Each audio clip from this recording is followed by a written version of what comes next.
friends, my name is Pankhaniya from WeDo Porbandar. My project name is Dino the parrot. मैं आपको parrot के बारे में थोड़ी जानकारी दूंगा। पहला, पैरट बर्ड में सबसे ज़्यादा इंटेलिजेंट है और दूसरा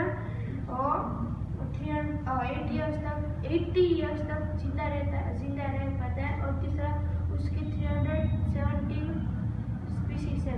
हमारे कुछ एक्टिविटी के कारण पैरट को हैबिटेट पे असर पड़ता है। पॉल्यूशन, पेड़ काटना और हंटिंग। तो मैंने वीडियो की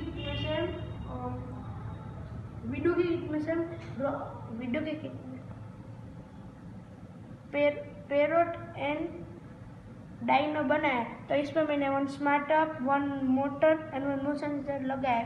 मोशन सेंसर को पहली बार डिटेक्ट करो तो मुंह खुलेगा, दूसरी बार डिटेक्ट करेगा तो मुंह बंद होगा। तब चलो देखते हैं कैसे चलता है।